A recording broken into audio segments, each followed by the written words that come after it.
আসসালামু আলাইকুম ওয়া রাহমাতুল্লাহি ওয়া বারাকাতুহু। আলহামদুলিল্লাহি রাব্বিল আলামিন ওয়াসসালাতু ওয়াসসালামু আলা রাসূলিহিল কারীম ওয়া আলা আলিহি ওয়া আসহাবিহি আজমাইন।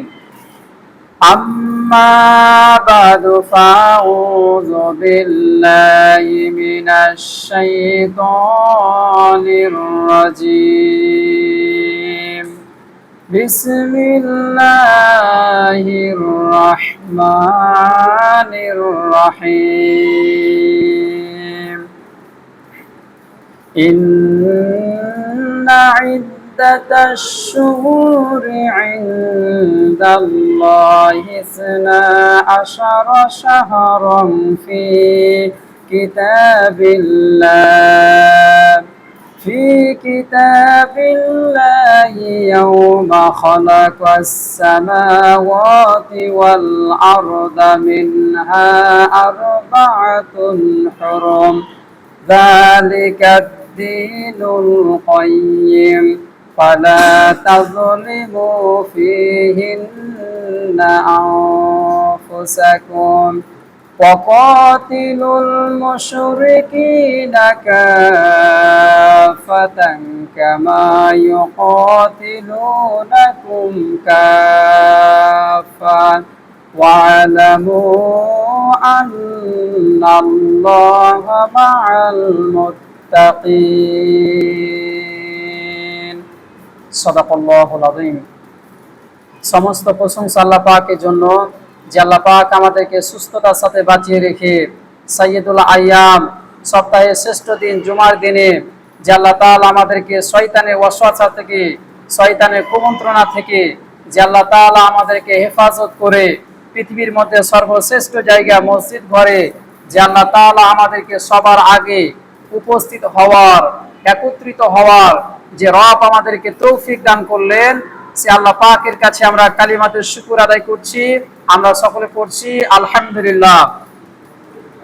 দ্রুত তাসলিমা বর্ষিত হোক সাইয়্যিদুল মুরসালিন খাতামুন নাবিয়্যিন, নবীদের নবী, বিশ্ব নবী জনাবে মুহাম্মদুর রাসূলুল্লাহ সাল্লাল্লাহু আলাইহি সাল্লামের প্রতি, যিনি আমাদেরকে তাওহীদের সুমহান দীক্ষা দিয়েছেন। শিরক এবং বিদআত থেকে বাঁচার জন্য আমাদেরকে সুস্পষ্টভাবে সতর্ক করেছেন। আল্লাহুম্মা সাল্লি আলাইহি আল্লাহুম্মা বারিক আলাইহি। সম্মানিত উপস্থিতি, আজকে মুহররম মাসের ৮ তারিখ। আমরা গত জুমায় আলোচনা করেছিলাম যে জীবনে যদি আমরা বরকত পেতে চাই, আমরা যদি কল্যাণ পেতে চাই, আমরা যদি ওয়েলফেয়ার পেতে চাই আল্লাহ পাকের পক্ষ থেকে, তাহলে আমাদেরকে কি কি আমল করতে হবে এই বিষয়ের উপরে আমরা গত জুমায় আলোকপাত করেছিলাম। এই মাসটিতে, যে মাসটিতে আমরা অবস্থান করছি, এই মাসটি হচ্ছে মুহররম মাস। আজকে মুহররম মাসের ৮ তারিখ। সেজন্য আজকে আমরা যে বিষয়টি নিয়ে আলোচনা করব, সেই বিষয়টি হচ্ছে আজকে মুহররম মাস নিয়ে আমরা আলোচনা করব। সম্মানিত মুসল্লিবৃন্দ, আজকে আমরা 4টি পয়েন্টের উপরে আলোচনা করব। 1 নাম্বার, মুহররম মাসের গুরুত্ব। 2 নাম্বার, মুহররম মাসে আমাদের করণীয় কি। 3 নাম্বার, আশুরার তাৎপর্য। এবং সর্বশেষ 4 নাম্বার আমরা আলোচনা করব আশুরার শিক্ষা। এই 4টি পয়েন্ট নিয়ে আমরা আজকে সংক্ষিপ্ত পরিসরে আলোচনা করব ইনশাআল্লাহ। সম্মানিত মুসল্লিবৃন্দ, আমরা প্রথমে আলোচনা করব মুহররম মাসের গুরুত্ব নিয়ে। মুহররম মাস হচ্ছে হিজরি সনের প্রথম মাস। এই মাসটি অত্যন্ত গুরুত্বপূর্ণ একটি মাস, মর্যাদা সম্পন্ন একটি মাস। এই মাসটির বিশেষ 5টি মর্যাদা রয়েছে। বর্তমান সময়ে আমরা যে মুহররম মাসে অবস্থান করছি, এই মাসটির বিশেষ 5টি মর্যাদা রয়েছে। মুহররম মাসের 1 নাম্বার স্পেশালিটি হচ্ছে, মর্যাদা হচ্ছে, মুহররম মাস হচ্ছে বিশেষ সম্মানিত 4টি মাসসমূহের মধ্যে একটি মাস। আমরা সকলেই জানি 1 বছর সমান হচ্ছে 12 মাস। এই মাসগুলোকে আমরা বানিয়েছি, এই মাসগুলো আমাদেরকে দিয়েছেন আল্লাহ রাব্বুল আলামিন। 1 বছর সমান 12 মাস। এই 12টি মাস আল্লাহ পাক আমাদেরকে দিয়েছেন। আল্লাহ রাব্বুল আলামিন যেদিন আসমান এবং জমিন সৃষ্টি করেছেন, সেই দিন থেকে আল্লাহ রাব্বুল আলামিন আল্লাহ পাকের বিধানে মাস গণনায়, বছর গণনায় মাসের সংখ্যা হচ্ছে 12টি। আল্লাহ রাব্বুল আলামিন বলেন, ইন্না ইদ্দাতাশ শুহুরি ইনদাল্লাহি ইসনা আশারা শাহরান ফি কিতাবিল্লাহ ইয়াওমা খালাকাস সামাওয়াতি ওয়াল আরদা মিনহা আরবাআতুন হুরুম। আল্লাহ রাব্বুল আলামিন 9 নম্বর সূরা সূরা তাওবা 36 নম্বর আয়াত আল্লাহ তাআলা বলছেন, ইন্না ইদ্দাতাশ শুহুরি ইনদাল্লাহি ইসনা আশারা শাহরা। আল্লাহ তাআলা বলছেন, আমি আসমান সমূহ আর জমিন যেই দিন থেকে সৃষ্টি করেছি সেই দিন থেকে আমার বিধানে, আমার নিয়মে, বছর গণনায় মাসের সংখ্যা হলো 12টি। মিনহা আরবাআতুন হুরুম, এর মধ্যে আল্লাহ রাব্বুল আলামিন 4টি মাসকে বিশেষ সম্মান, বিশেষ স্পেশালিটি আল্লাহ রাব্বুল আলামিন দান করেছেন। এখন প্রশ্ন হচ্ছে, কোন 4টি মাসকে আল্লাহ রাব্বুল আলামিন বিশেষ সম্মান দান করেছেন? রাসূল করিম সাল্লাল্লাহু আলাইহি সাল্লাম বলেছেন, বুখারী এবং মুসলিম শরীফের হাদিস, রাসূল করিম সাল্লাল্লাহু আলাইহি সাল্লাম বলছেন, আজ-জামানু ক্বাদ ইস্তাদারাকা হাইআতিহি ইয়াওমা খালাকাস সামাওয়াতি ওয়াল আরদ। রাসূল করিম সাল্লাল্লাহু আলাইহি সাল্লাম বলেছেন, আল্লাহ পাক যেদিন আসমান এবং জমিন সৃষ্টি করেছেন সেই দিন হতে সময় যেভাবে আবর্তিত হচ্ছে এখনো সেভাবে আবর্তিত হচ্ছে। আসানাতুসনা আশারা শাহরা, এক বছর সমান হচ্ছে 12 মাস। মিনহা আরবাআতুন হুরুম, এর মধ্যে আল্লাহ রাব্বুল আলামিন 4টি মাসকে বিশেষ সম্মান দান করেছেন। সালাসাতুন মুতাওয়ালিয়াত, এর মধ্যে 3টি মাস পরস্পর রয়েছে। এক নম্বর হচ্ছে যুলকাদা ওয়া যুলহিজ্জা ওয়াল মুহাররম। এক নম্বর হচ্ছে যুলকাদা, জিলকদ, 2 নম্বর হচ্ছে জিলহজ, আর 3 নম্বর হচ্ছে আল মুহাররম মাস। এবং 4 নম্বর মাসটি হচ্ছে রজবু মুদাররাল্লাযী বাইনা জুমাদা ওয়া শাবান। এবং 4 নম্বর মাসটি হচ্ছে রজব মাস, যে মাসটি জুমাদা এবং শাবান মাসের মধ্যে অবস্থিত। তাহলে এই আল্লাহ রাব্বুল আলামিন এই 4টি মাসকে বিশেষ সম্মান দান করেছেন। 1 নম্বর হচ্ছে জিলকদ, 2 নম্বর হচ্ছে জিলহজ, 3 নম্বর হচ্ছে মুহাররম এবং 4 নম্বর হচ্ছে রজব মাস। এই 4টি মাসকে বিশেষ সম্মান আল্লাহ তাআলা দান করেছেন।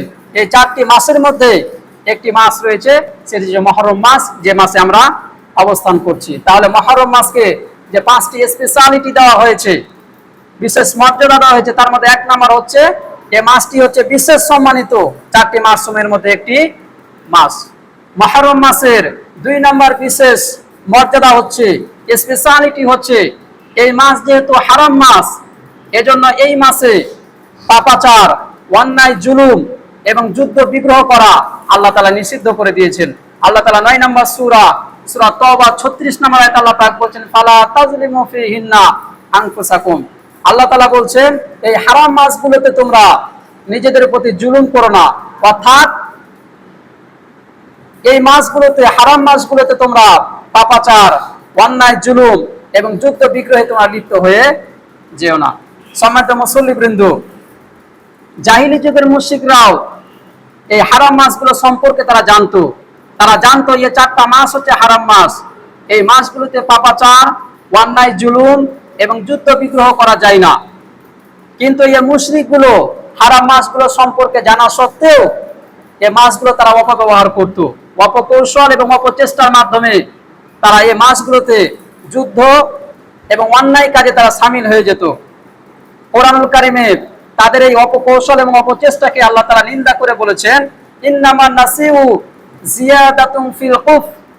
আল্লাহ তাআলা বলেছেন, যারা এই মাসগুলোকে তাদের নিজেদের মতো করে পিছিয়ে দেয়, এটি হচ্ছে কুফরির উপরে আরেকটি কুফরি, অর্থাৎ তারা যেন তাদের কুফরিকে আরো বৃদ্ধি করে দিল। এটা বোঝানোর জন্য আপনাদেরকে একটা উদাহরণ দিচ্ছি। আল্লাহ রাব্বুল আলামিন আরবি 12টি মাস দিয়েছেন। এই 12টি মাস, এটা কি চন্দ্র বছরের সাথে সম্পৃক্ত না সৌর বছরের সাথে সম্পৃক্ত? আমরা অনেকেই জানি না। আরবি যে 12টি মাস, এগুলো হচ্ছে চন্দ্র বছরের সাথে সম্পৃক্ত। এখন চন্দ্র বছর কত দিনে হয়? এই চন্দ্র বছর হয় 354 দিনে, অর্থাৎ সৌর বছরের থেকে 11 অথবা 12 দিন কম। এজন্য আপনারা দেখবেন চন্দ্র বছরের মাসগুলো এক জায়গায় থাকে না, এগুলো আবর্তন হয়। এজন্য আপনারা লক্ষ্য করে দেখবেন, এক এক বছরে রমজান মাস এক এক সময়ে আসে। এবার যদি এপ্রিল হয়, তার আগে 10 অথবা 11 দিন কমে যাবে। যদি মার্চ মাসে হয় তাহলে সেটা এগিয়ে এগিয়ে ফেব্রুয়ারিতে চলে আসবে। অর্থাৎ চন্দ্র বছরের অনুযায়ী মাসগুলো এক জায়গায় থাকে না, এগুলো আবর্তিত হয়।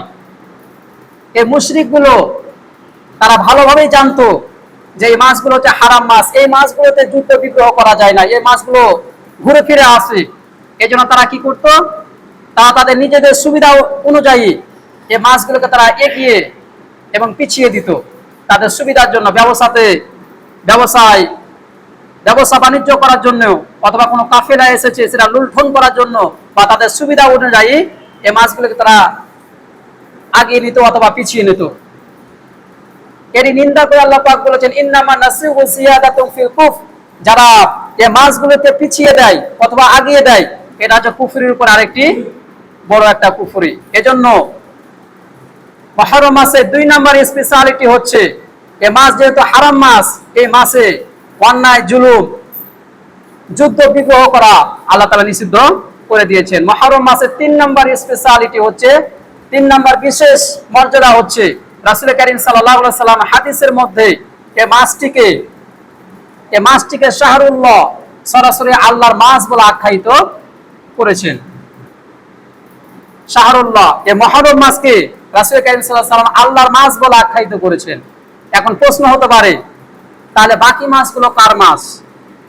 যত মাস আছে সব মাস হচ্ছে আল্লাহ রাব্বুল আলামিনের মাস। তাহলে রাসূল করিম সাল্লাল্লাহু আলাইহি সাল্লাম হাদিসের মধ্যে কেন বললেন শাহরুল্লাহিল মুহররম, মুহররম মাস হচ্ছে আল্লাহর মাস? এটা তাৎপর্য হচ্ছে এই কথার মাধ্যমে মুহররম মাসের স্পেশালিটি, মুহররম মাসের গুরুত্ব আল্লাহ রাব্বুল আলামিন বাড়িয়ে দিয়েছেন। নাসাই শরীফের হাদিস, রাসূল করিম সাল্লাল্লাহু আলাইহি সাল্লাম বলেছেন ওয়া আফদালুল আশহুরি শাহরুল্লাহিল্লাযী তাদউনাহুল মুহররম। রাসূল করিম সাল্লাল্লাহু আলাইহি সাল্লাম বলেছেন রমজান মাসের পরে শ্রেষ্ঠ মাস হচ্ছে আল্লাহর মাস, যাকে তোমরা মুহররম মাস বলে থাকো। তাহলে রমজান মাস হচ্ছে শ্রেষ্ঠ মাস, আর রমজান মাসের পরে যে মাসের মর্যাদা স্পেশালিটি বাড়িয়ে দেওয়া হয়েছে সে মাসটার নাম হচ্ছে মুহররম মাস। অর্থাৎ উজমত, কারামাত এবং সওয়াবের দিক থেকে শ্রেষ্ঠ মাস হচ্ছে রমজান মাস, আর হুরমতের দিক থেকে সবচাইতে শ্রেষ্ঠ মাস হচ্ছে মুহররম মাস। তাহলে মুহররম মাসকে যে বিশেষ মর্যাদা দেওয়া হয়েছে 3 নম্বর কারণ আমরা জানলাম, এই মাসটিকে রাসূল করিম সাল্লাল্লাহু আলাইহি সাল্লাম শাহরুল্লাহ, আল্লাহর মাস বলে আখ্যায়িত করেছেন। এরপরে 4 নম্বর, মুহররম মাসের 4 নম্বর স্পেশালিটি হচ্ছে, বিশেষ মর্যাদা হচ্ছে এই মাসের নফল রোজারও বিশেষ মর্যাদা রয়েছে। মুসলিম শরীফের হাদিস, রাসূল করিম সাল্লাল্লাহু আলাইহি সাল্লাম বলেছেন আফদালুস সিয়ামি বা'দা রমাদান শাহরুল্লাহিল মুহররম। রাসূল করিম সাল্লাল্লাহু আলাইহি সাল্লাম বলছেন রমজান মাসের পরে সবচাইতে উত্তম রোজা হলো মুহররম মাসের রোজা। হাদিসটি আবার শুনেন, রাসূল করিম সাল্লাল্লাহু আলাইহি সাল্লাম বলছেন রমজান মাসের পরে সবচাইতে উত্তম রোজা হলো মুহররম মাসের রোজা। আবার অন্য একটি হাদিস থেকে আমরা জানতে পারি, আয়েশা রাদিয়াল্লাহু তাআলা আনহা হতে বর্ণিত, তিনি বলেছেন রাসূল করিম সাল্লাল্লাহু আলাইহি সাল্লাম যেই মাসে সবচাইতে বেশি নফল রোজা আদায় করতেন সেই মাসটির নাম হচ্ছে শাবান মাস। তাহলে আমরা বলতে পারি সবচাইতে শ্রেষ্ঠ মাস হচ্ছে রমজান মাস। রমজান মাসের পরে নবীজি গুরুত্ব দিতেন শাবান মাসে, শাবান মাসের পরে যে মাসটিকে নবীজি সবচাইতে গুরুত্ব দিতেন সেই মাসটির নাম হচ্ছে এই মুহররম মাস। তাহলে মুহররম মাসের 4 নম্বর স্পেশালিটি হচ্ছে এই মাসে নফল রোজার বিশেষ মর্যাদা রয়েছে। এরপরে 5 নম্বর, মুহররম মাসের 5 নম্বর স্পেশালিটি হচ্ছে, বিশেষ মর্যাদা হচ্ছে এটি ইসলামিক ক্যালেন্ডারের একেবারে প্রথম মাস। আরবি যে 12টি মাস আছে, এই 12টি মাসের মধ্যে যে মাসটিকে সর্বপ্রথম জায়গা দেওয়া হয়েছে সে মাসটির নাম হচ্ছে এই মুহররম মাস। সম্মানিত মুসল্লিবৃন্দ, আমরা মুহররম মাসের গুরুত্ব সম্পর্কে আমরা জানলাম। এখন আমরা আলোচনা করব মুহররম মাসে আমাদের করণীয় কি, এই মুহররম মাসে আমরা কি কি কাজ করব। এই মুহররম মাসে আমাদের 3টা করণীয় রয়েছে। কয়টা করণীয় রয়েছে?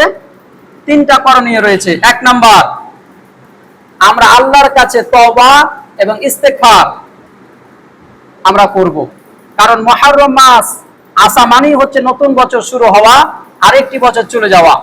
আর নতুন বছর শুরু হওয়া মানেই আমাদের জীবন থেকে, আমাদের হায়াত থেকে আরেকটি বছর চলে যাওয়া।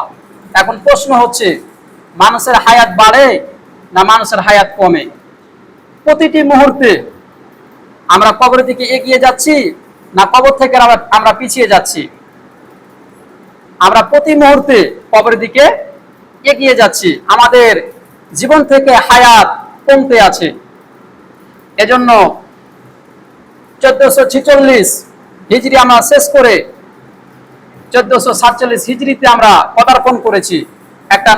একটা বছর শেষ করে আমরা আরেকটি নতুন বছরে আমরা উপস্থিত হয়েছি। এজন্য আমাদের 1 নম্বর করণীয় হচ্ছে, মুহররম মাসে 1 নম্বর করণীয় হচ্ছে আল্লাহর কাছে তওবা করা, আল্লাহর কাছে ইস্তিগফার পাঠ করা। কারণ নবী করিম সাল্লাল্লাহু আলাইহি সাল্লাম বলেছেন, নাসাই শরীফের হাদিস, কুল্লু বানি আদম খাত্তাউন ওয়া খায়রুল খাত্তাইনা তাওয়াবুন। নবী করিম সাল্লাল্লাহু আলাইহি সাল্লাম বলছেন, আদম সন্তান মানে হচ্ছে পাপী, আর পাপীদের মধ্যে ওয়া খায়রুল খাত্তাইনা তাওয়াবুন, আর পাপীদের মধ্যে সবচাইতে উত্তম পাপী হচ্ছে যে ব্যক্তি পাপ করার পরে আল্লাহর কাছে মাফ চায়। শয়তানের ওয়াসওয়াসায় পড়ে, শয়তানের কুমন্ত্রণায় পড়ে আমাদের ভুল কাজ হতে পারে, পাপের কাজ হতে পারে। কিন্তু আল্লাহ পাকে যারা খাঁটি বান্দা, আল্লাহ পাকে যারা মনোনীত বান্দা, শয়তানের ওয়াসওয়াসায় পড়ে যদি কোনো খারাপ কাজ করে ফেলে, সাথে সাথে আল্লাহ পাকের কাছে তারা মাফ চায়, আল্লাহর কাছে তারা তওবা করে। আর কেউ যদি গুনাহের কাজ করে, সেটা ভুল বুঝতে পেরে যদি আল্লাহর কাছে মাফ চায়, আল্লাহ পাক তাকে মাফ করে দিবেন। আল্লাহ রাব্বুল আলামিন বলেন, ওয়াল্লাযীনা ইযা ফাআলু ফাহিশাতান আও যালামু আনফুসাহুম যাকারুল্লাহ ফাস্তাগফারু বিযুনুবিহিম ওয়া মান ইয়াগফিরুয যুনুবা ইল্লাল্লাহ ওয়া লাম ইউসিররু আলা মা ফাআলু ওয়া হুম ইয়ালামুন। আল্লাহ পাক বলছেন, আল্লাহ তাআলা 3 নম্বর সূরা আলে ইমরানের 135 নম্বর আয়াতে আল্লাহ পাক বলছেন, যারা অশ্লীল কাজ করে, যারা গুনাহের কাজ করে, যারা নিজেদের প্রতি জুলুম করে, এরপরে আল্লাহকে স্মরণ করে, আল্লাহর কাছে মাফ চায়, আল্লাহর কাছে তওবা করে, আল্লাহ পাক বলছেন আল্লাহ পাক তাদেরকে ক্ষমা করে দিবেন, আল্লাহ পাক তাদেরকে মাফ করে দিবেন। আল্লাহ পাক কোরআনে বহু জায়গায় বলেছেন, আমার কাছে ফিরে আসো। আল্লাহ রাব্বুল আলামিন বলেন, ইয়া আইয়ুহাল্লাযীনা আমানু তুবু ইলাল্লাহি তাওবাতান নাসুহা।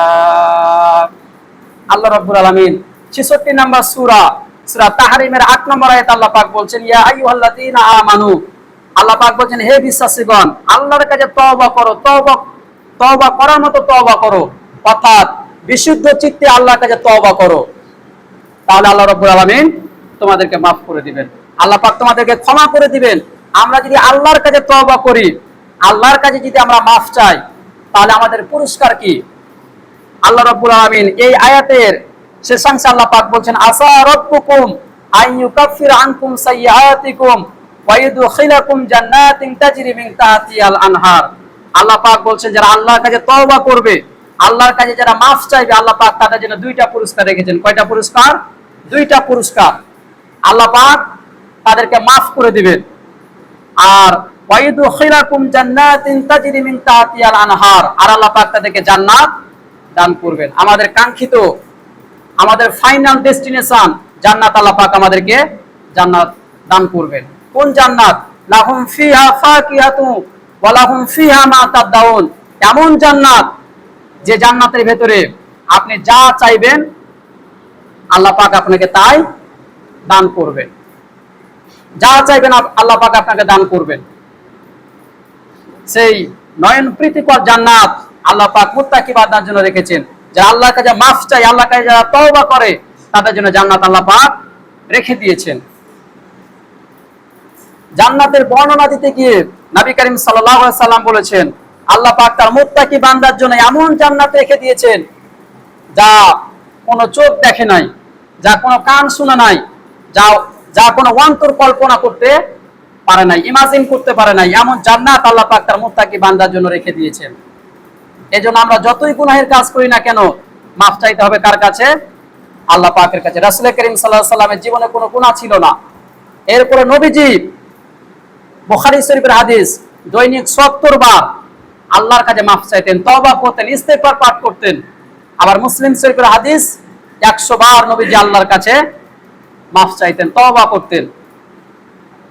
আর আমরা কয়বার করি? আমরা দিনে রাতে কত গুনাহ করি, এরপর আল্লাহর কাছে কতবার মাফ চাই? নামাজের পরে সালাম ফিরার পরে নবীজি একবার করতেন আল্লাহু আকবার, তিনবার করতেন আস্তাগফিরুল্লাহ আস্তাগফিরুল্লাহ আস্তাগফিরুল্লাহ। এই তাসবিহ আজকে মানুষ করতে চায় না। সালাম ফিরা শেষ হলে মসজিদ থেকে বেরিয়ে যায়। কিন্তু নবীজির আমল ছিল সালাম ফিরা শেষ হলে নবীজি করতেন আল্লাহু আকবার, তিনবার করতেন আস্তাগফিরুল্লাহ আস্তাগফিরুল্লাহ আস্তাগফিরুল্লাহ। এরপর আয়াতুল কুরসি পাঠ করবেন, সুবহানাল্লাহ 33 বার, আলহামদুলিল্লাহ 33 বার, আল্লাহু আকবার 34 বার। এই আমলগুলো করতে হবে। আজকে মানুষ আল্লাহর কাছে তওবা করতে চায় না, আল্লাহর কাছে মাফ চাইতে চায় না। আমরা যদি আল্লাহর কাছে মাফ চাই, আমাদেরকে মাফ করে দিবেন আল্লাহ রাব্বুল আলামিন। আল্লাহ পাক বলছেন ওয়াস্তাগফিরুল্লাহ ইন্নাল্লাহা গফুরুর রহিম, তোমরা আমার কাছে ক্ষমা প্রার্থনা করো। আল্লাহ পাক বলছেন আমার কাছে ক্ষমা প্রার্থনা করো। ইন্নাল্লাহা গফুরুর রহিম, আল্লাহ হচ্ছে ক্ষমাশীল, আল্লাহ হচ্ছে দয়ালু। আমরা যদি আল্লাহর কাছে মাফ চাই, আল্লাহ পাক আমাদেরকে মাফ করে দিবেন। আবার কোন ব্যক্তি যদি আল্লাহর কাছে মাফ চায়, আল্লাহর কাছে তওবা করে, তওবাকারীদের প্রতি আল্লাহ রাব্বুল আলামিন কখনোই শাস্তি কিন্তু প্রেরণ করেন না। আল্লাহ রাব্বুল আলামিন ৮ নম্বর সূরা আনফালে ৩৩ নম্বর আয়াতে আল্লাহ পাক বলছেন ওয়া মা কানা আল্লাহু লিয়ুআযযিবাহুম ওয়া আনতা ফীহিম ওয়া মা কানা আল্লাহু মুআযযিবাহুম ওয়া হুম ইস্তাগফিরুন। আল্লাহ পাক বলছেন হে নবী, আপনি তাদের মাঝে থাকা অবস্থায় আমি তাদের উপরে শাস্তি পাঠাবো না। আর তারা যদি তওবা করে, আল্লাহর কাছে মাফ চায়, যতক্ষণ আল্লাহর কাছে মাফ চাইবে আল্লাহ পাক তাদের উপরে শাস্তি পাঠাবেন না। এজন্য হিজরির নতুন একটা বছরে আমরা পদার্পণ করেছি, উপস্থিত আছি আমরা।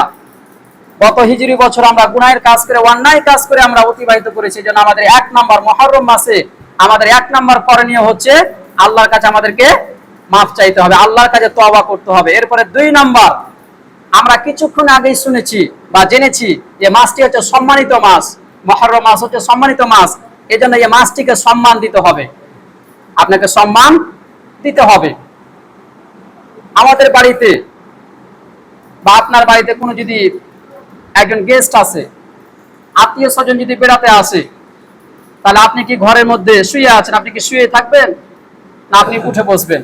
তাকে সম্মান দিবেন, তাকে কথা বলবেন তার সাথে। অবশ্যই আমরা এটা করব। অনুরূপ ভাবে মুহররম মাস হচ্ছে সম্মানিত একটি মাস, এই মাসটিকে আমাদেরকে সম্মান দিতে হবে। এখন প্রশ্ন হচ্ছে আপনি কিভাবে সম্মান দিবেন? এই মাসটিতে যেহেতু আল্লাহ পাক অন্যায় করা, অত্যাচার করা, জুলুম করা, যুদ্ধ বিগ্রহ করা আল্লাহ তাআলা নিষিদ্ধ করে দিয়েছেন। এজন্য এই মাসে জুলুম, অন্যায়, অত্যাচার, মানুষের প্রতি জুলুম করা যাবে না। জীবনের সকল ক্ষেত্রে অন্যায় কাজ করা যাবে না, বা 12টি মাসেও অন্যায় কাজ করা যাবে না। বিশেষ করে এই মুহররম মাসে আমাদেরকে এই সকল গুনাহের কাজ থেকে আমাদেরকে বিরত থাকতে হবে। এরপরে ৩ নাম্বার, মুহররম মাসে আমাদের ৩ নাম্বার করণীয় হচ্ছে নফল রোজা রাখা। নফল রোজা রাখা। রাসূল করিম সাল্লাল্লাহু আলাইহি সাল্লাম নাসাই শরীফের হাদিস 4টি আমল নবীজি কখনোই ছাড়তেন না। 1 নাম্বার হচ্ছে সিয়াম আশুরা, মুহররম মাসে 10 তারিখে আশুরার রোজা নবীজি কখনোই ছাড়তেন না। 2 নাম্বার হচ্ছে ওয়াল আশর, জিলহজ মাসের প্রথম 9 দিনের রোজা নবীজি কখনোই ছাড়তেন না। ওয়া সালাসাতা আইয়ামিন মিন কুল্লি শাহর, আর 3 নাম্বার হচ্ছে প্রতি চন্দ্র মাসের 13, 14 এবং 15 তারিখ রোজা নবীজি কখনোই ছাড়তেন না। আর 4 নাম্বার হচ্ছে রাকাতাইনি ক্বাবলাল কদা, ফজরের 2 রাকাত সুন্নাত নবীজি কখনোই ছাড়তেন না। এই 4টা আমল নবীজি কখনোই ছাড়তেন না। আশুরার রোজা সম্পর্কে, বিশেষ করে আশুরার রোজা সম্পর্কে নবী করিম সাল্লাল্লাহু আলাইহি সাল্লাম বলেছেন, মুসলিম শরীফের হাদিস, নবী করিম সাল্লাল্লাহু আলাইহি সাল্লাম বলছেন সিয়ামু ইয়াউমি আশুরা আহতাসিবু আলাল্লাহি আন ইউকাফিরা সানাতাল্লাতি ক্বাবলা। নবী করিম সাল্লাল্লাহু আলাইহি সাল্লাম বলছেন, আমি আশা রাখি, প্রত্যাশা রাখি আল্লাহর প্রতি, যে ব্যক্তি মুহররম মাসে আশুরার দিনে রোজা রাখবে, আল্লাহ রাব্বুল আলামিন তার জিন্দেগির পূর্বের 1 বছরের গুনাহ আল্লাহ তাআলা মাফ করে দিবেন। আমি আবারও রিপিট করছি, নবী করিম সাল্লাল্লাহু আলাইহি ওয়াসাল্লাম বলেছেন, যে ব্যক্তি আশুরার দিনে রোজা রাখবে আল্লাহ রাব্বুল আলামিন তার পূর্বের 1 বছরের গুনাহ আল্লাহ তাআলা মাফ করে দিবেন। এখন প্রশ্ন হচ্ছে, এই আশুরার রোজা আমরা কিভাবে রাখবো? আশুরার রোজা পালনের 3টি পর্যায় রয়েছে বা 3টি স্টেপ রয়েছে। 1 নাম্বার, মুহররম মাসের 10 তারিখে আশুরার দিনে রোজা রাখা, এটা হচ্ছে অনুত্তম এবং অনুচিত। 2 নাম্বার পদ্ধতি হচ্ছে 9 এবং 10 তারিখ রোজা রাখা, 9 এবং 10 তারিখ রোজা রাখা।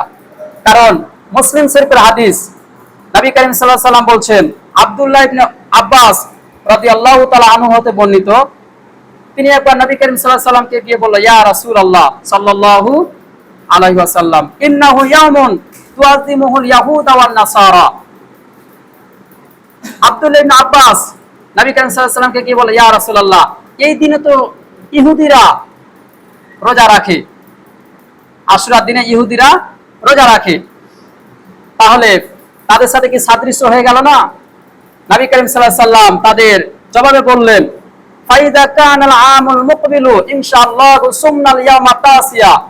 নবী করিম সাল্লাল্লাহু আলাইহি ওয়াসাল্লাম বলেন, আগামী বছর থেকে আমরা 9 তারিখ রোজা রাখবো ইনশাআল্লাহ। ফালাম ইয়াতিল আমুল মুকবিলা হাত্তা তুওয়াফিয়া রাসূলুল্লাহ সাল্লাল্লাহু আলাইহি ওয়াসাল্লাম।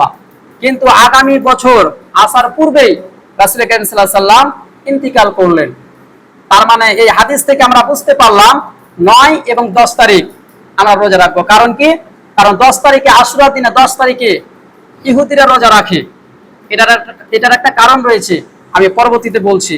আরেকটি পর্যায় হচ্ছে 10 এবং 11 তারিখ রোজা রাখা, হয় 9 এবং 10 তারিখ রোজা রাখা অথবা 10 এবং 11 তারিখ রোজা রাখা। নবী করিম সাল্লাল্লাহু আলাইহি সাল্লাম বলছেন, আব্দুল্লাহ ইবনে আব্বাস হতে বর্ণিত, সুমু ইয়াউমা আশুরা ওয়া খালিফু ফিহিল ইয়াহুদা সুমু ক্বাবলাহু ইয়াওমান আও বা'দাহু ইয়াওমা। নবী করিম সাল্লাল্লাহু আলাইহি সাল্লাম বলেন, তোমরা আশুরার দিনে রোজা রাখো এবং ইহুদিদের বিরোধিতা করো, অর্থাৎ আশুরার একদিন পূর্বে অথবা একদিন পরে তোমরা রোজা রাখো। এই 3টা পর্যায় রয়েছে আশুরার রোজার ব্যাপারে। আজকে হচ্ছে আশুরার, আজকে মুহররম মাসের 8 তারিখ। আমরা যারা রোজা রাখতে ইচ্ছুক, আগামীকাল শনিবার এবং রবিবার আমরা রোজা রাখবো, আশুরা রোজা আমরা রাখবো আগামীকাল। আজকে ভোরে ভাত খেতে হবে, সাহরি খেতে হবে, শনিবারের দিন একটা রোজা হবে, রবিবারের দিন একটা রোজা হবে। আবার কেউ যদি রবিবার অথবা সোমবার রাখে তারও রোজা হবে, কোনো সমস্যা নাই। সময়ত মুসল্লিবৃন্দ, এ পর্যায়ে আমরা আশুরার তাৎপর্য নিয়ে আলোচনা করব। আশুরা কি তাৎপর্য রয়েছে? আশুরা বা মুহররম মাস আসলেই আমাদের মধ্যে একটা কাজ করে, কারবালার ঘটনা, হুসাইনের কারবালার ঘটনা। কিন্তু না, এই কারবালার ঘটনা ঘটেছে রাসূল করিম সাল্লাল্লাহু আলাইহি সাল্লামের মৃত্যুর 50 বছর পরে, 61 হিজরিতে। কিন্তু এই আশুরার দিনটা অনেক হাজার হাজার বছর পূর্ব থেকে এই আশুরার দিনটি বিশেষ তাৎপর্যপূর্ণ, বিশেষ গুরুত্বপূর্ণ। কারণটা কি? হাদিস থেকে আপনাদেরকে শোনাচ্ছি। বুখারী এবং মুসলিম শরীফের হাদিস, রাসূল করিম সাল্লাল্লাহু আলাইহি সাল্লাম যখন মক্কা থেকে মদিনায় হিজরত করলেন, নবী করিম সাল্লাল্লাহু আলাইহি সাল্লাম দেখতে পেলেন ইহুদিরা এই আশুরা দিনে রোজা রাখছে, তারা রোজা রেখেছে এবং দিনটাকে তারা বিশেষভাবে উদযাপন করছে। তখন নবীজি তাদেরকে জিজ্ঞেস করলেন, মা হাযাল ইয়াউমুল্লাযী তাসুমুনাহু, তোমরা এই দিনে আশুরা দিনে কেন রোজা রেখেছো? তারা বলল, হাযা ইয়াউমুন আযীম, এই দিনটা হচ্ছে একটা বিশেষ মর্যাদা সম্পূর্ণ দিবস। কারণ আনজাল্লাহু ফীহি মূসা ওয়া কওমাহু ওয়া গররাকা ফিরআউনা ওয়া কওমাহু, কারণ এই দিনে আল্লাহ রাব্বুল আলামিন মূসা আলাইহিস সালাম এবং তার অনুসারীদেরকে, তার উম্মতদেরকে আল্লাহ রাব্বুল আলামিন এই পৃথিবীর কুখ্যাত সন্ত্রাস ফিরআউনের হাত থেকে আল্লাহ পাক তাদেরকে রক্ষা করেছিলেন। আর এই দিনটাতেই অগররাকা ফিরআউনা ওয়া কওমাহু, ফিরআউন এবং তার দলবল সহকে আল্লাহ রাব্বুল আলামিন লোহিত সাগরে আল্লাহ পাক তাদেরকে ধ্বংস করে দিয়েছিলেন। ফাসামাহু মূসা শুকরা, এজন্য মূসা আলাইহিস সালাম এই দিনে রোজা রাখতেন, আশুরা 10 তারিখে রোজা রাখতেন। ফানাহনু নাসুমু, এজন্য আমরা এই আশুরা দিনে রোজা রাখি। তখন নবী করিম সাল্লাল্লাহু আলাইহি সাল্লাম বললেন, ফানাহনু আহাক্কা ওয়া আউলা বিমূসা মিনকুম, নবী করিম সাল্লাল্লাহু আলাইহি ওয়াসাল্লাম বললেন, মুসা আলাইহিস সালামকে অনুসরণ করার দিক থেকে আমি এবং আমরা তোমাদের চাইতে বেশি অগ্রগামী। তখন রাসূল করিম সাল্লাল্লাহু আলাইহি ওয়াসাল্লাম নিজের রোজা রাখলেন এবং সাহাবীদেরকে এই আশুরা দিনে রোজা রাখার ব্যাপারে উৎসাহিত করলেন। এই হচ্ছে তাৎপর্য আশুরার দিনের। এরপরে 5 নম্বর পয়েন্ট, এরপরে 4 নম্বর পয়েন্ট, আশুরা কি কি শিক্ষা রয়েছে এই বিষয়টি নিয়ে আলোচনা করি আমরা আজকে শেষ করব ইনশাআল্লাহ। আশুরার 5টি শিক্ষা রয়েছে। 1 নম্বর, বিজয় আসলে আল্লাহ তাআলা শুকরিয়া আদায় করতে হবে। আল্লাহ রাব্বুল আলামিন এই আশুরার দিনেই এই পৃথিবীর কুখ্যাত সন্ত্রাস ফিরাউনের হাত থেকে আল্লাহ রাব্বুল আলামিন মুসা আলাইহিস সালাম এবং তার উম্মতকে আল্লাহ পাক রক্ষা করেছিলেন, আল্লাহ পাক নাজাত দান করেছিলেন। এজন্য মুসা আলাইহিস সালাম আল্লাহ পাকের শুকরিয়া আদায় করেছিলেন। এখান থেকে আমাদেরকে শিক্ষা নিতে হবে যে আশুরার 1 নম্বর শিক্ষা হচ্ছে বিজয় আসলে আল্লাহ পাকের শুকরিয়া আদায় করতে হবে, আল্লাহ পাকের প্রশংসা করতে হবে। ঢোল দিয়ে তবলা বাজিয়ে বিজয় উদযাপন কোন মুসলমান করতে পারে না। বিজয় আসলে আপনি কি করবেন, আল্লাহ রাব্বুল আলামিন এই ব্যাপারে কোরআনে একটি সূরা আল্লাহ পাক অবতীর্ণ করে দিয়েছেন। আমাদের পরিচিত সূরা, ইযা জাআ নাসরুল্লাহি ওয়াল ফাত ওয়া রাআইতান নাসা ইয়াদখুলুনা ফি দীনিল্লাহি আফওয়াজা ফাসাব্বিহ বিহামদি রাব্বিকা ওয়াস্তাগফির ইন্নাহু কানা তাওয়াবা। আল্লাহ পাক বলেন, হে নবী, আল্লাহ পাকের পক্ষ থেকে যখন বিজয় আসবে, আল্লাহ পাকের সাহায্য আসবে, তখন আপনি দেখতে পাবেন দলে দলে মানুষ ইসলামের ভেতরে প্রবেশ করছে। তখন আপনার কাজ কি?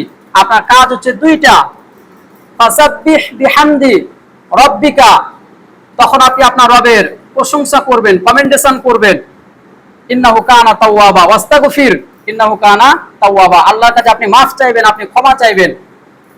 এটা হচ্ছে 2 নম্বর কর্মসূচি। তাহলে বিজয় যদি আসে, আশুরার 1 নম্বর শিক্ষা হচ্ছে আল্লাহ পাকের শুকরিয়া আদায় করতে হবে। নাম্বার 2 নম্বর হচ্ছে বিজয় যদি আমরা পাই কোন মুহূর্তে, বিজয় যদি আমাদের জীবনে আসে, তাহলে রোজা রেখে সেই বিজয়টাকে আমাদেরকে উদযাপন করতে হবে। মুসা আলাইহিস সালাম রোজা রেখে বিজয়টাকে উদযাপন করেছিলেন। আমাদের জীবনে যদি কোনো বিজয় আসে, আমরা আল্লাহ পাকের শুকরিয়া আদায় করব 1 নম্বরে, 2 নম্বরে আমরা রোজা রেখে সেই বিজয়টাকে উদযাপন করব। 3 নম্বর, ঈমানী পরীক্ষায় কখনো হতাশ হওয়া যাবে না। এই পৃথিবীর কুখ্যাত সন্ত্রাস ফিরাউন মুসা আলাইহিস সালামের উপরে, তার উম্মতের উপরে নির্মম জুলুম নির্যাতন চালিয়েছে, অন্যায় অত্যাচার চালিয়েছে। আল্লাহ পাক তাকে আদেশ করলেন, তুমি মিশর ত্যাগ করো, তোমার উম্মতকে নিয়ে মিশর ত্যাগ করো। মুসা আলাইহিস সালাম যখন মিশর ত্যাগ করছিলেন, ফিরাউনের দলবল, তার সৈন্য সার্ভেন্ট তাদেরকে ধাওয়া করলো। আর মুসা আলাইহিস সালাম এবং তার উম্মত যখন যাচ্ছিলেন, সামনে লোহিত সাগর আর পেছনে হচ্ছে ফিরাউনের দলবল সৈন্যবাহিনী। তখন তার উম্মতেরা বলল, আজকে তো পাকড়াও হয়ে গেলাম। তারা হতাশ হয়ে গেল, সামনে হচ্ছে লোহিত সাগর আর পিছনে হচ্ছে ফিরাউনের দল, আজকে তো আমাদের কোনো রক্ষা নাই। সেই সময় মুসা আলাইহিস সালাম কি বলেছিলেন, আল্লাহ পাক কোরআনে তা কোট করে দিয়েছেন। সেই সময় মুসা আলাইহিস সালাম বলেন, কাল্লা, কখনোই নয়, ইন্না মাইয়া রাব্বি সাইয়াহদিন, অবশ্যই আমাদের রব আল্লাহ পাক আমাদের জন্য রাস্তা খুলে দিবেন, আমাদেরকে রাস্তা দেখাবেন। আল্লাহ রাব্বুল আলামিন মুসা আলাইহিস সালামকে বললেন, তোমরা লাঠিটা সাগরে নিক্ষেপ করো। যখন লাঠি দিয়ে সাগরে নিক্ষেপ করলেন, আল্লাহ রাব্বুল আলামিন 12টি গোত্রের জন্য 12টি রাস্তা আল্লাহ রাব্বুল আলামিন বের করে দিলেন। এজন্য ঈমানী পরীক্ষায় হতাশ হওয়া যাবে না। আশুরার 3 নম্বর শিক্ষা হচ্ছে ঈমানী পরীক্ষায় হতাশ হওয়া যাবে না। আপনি শুধু মুসলমান দাবি করবেন আর জান্নাতে চলে যাবেন, জান্নাতে তো সোজা নয়। জান্নাত আপনার মামু বাড়ি নয়, আপনার খালু বাড়ি নয়। জান্নাতে যেতে চাইলেই আপনি পারবেন না। আল্লাহ রাব্বুল আলামিন সূরা আনকাবুতের 2 নম্বর আয়াতে বলছেন, আহাসিবান নাসু আইয়াতুরাকু আইয়াকুলু আমান্না ওয়া হুম লা ইফতানুন। আল্লাহ পাক বলছেন, মানুষ কি মনে করেছে যে আমরা ঈমান এনেছি, এই কথা বললেই তাদেরকে ছেড়ে দেওয়া হবে? ওয়া হুম লা ইফতানুন, আল্লাহ পাক বলছেন, অবশ্যই আমি তাদেরকে পরীক্ষা করব, আমি তাদেরকে পরীক্ষা করব, পরীক্ষা ছাড়া জান্নাতে যাওয়া যাবে না। এজন্য ঈমানী পরীক্ষায় হতাশ হওয়া যাবে না। আশুরা 4 নম্বর শিক্ষা হচ্ছে জালেমের জুলুম যতই দীর্ঘস্থায়ী হোক না কেন, এই জুলুমের অবসান একদিন না একদিন হবেই হবে ইনশাআল্লাহ। ফিরাউন মানুষের প্রতি অনেক জুলুম চালিয়েছিল, নির্যাতন চালিয়েছিল, ফাইনালি আল্লাহ পাক তাকে ধ্বংস করে দিয়েছেন। মানুষদেরকে যারা ঈমানের দাবি করত, ঈমানে যারা ঘোষণা দিত, তাদেরকে হত্যা করত। ফাইনালি আল্লাহ রাব্বুল আলামিন তাকে এবং তার দলবল সহ লোহিত সাগরে আল্লাহ রাব্বুল আলামিন ধ্বংস করে দিয়েছেন। এখান থেকে আমাদেরকে শিক্ষা নিতে হবে, জালেমের জুলুম যতই দীর্ঘস্থায়ী হোক না কেন, তার পতন একদিন না একদিন হবে। বাংলাদেশে গত 1.5 যুগ ধরে যারা মানুষের প্রতি জুলুম চালিয়েছে, যারা নির্যাতন চালিয়েছে, যারা অন্যায়ভাবে আলেমদেরকে হত্যা করেছে, তারা চোরের মতো ফাইনালি দেশ থেকে পালিয়ে গিয়েছে, পালিয়ে যেতে বাধ্য হয়েছে। কি বলতো তারা? আমরা 41 সাল পর্যন্ত ক্ষমতায় থাকব। কিন্তু আল্লাহ রাব্বুল আলামিন এমন সিচুয়েশন তৈরি করে দিয়েছেন, এমন পরিস্থিতি আল্লাহ রাব্বুল আলামিন তৈরি করে দিয়েছিলেন,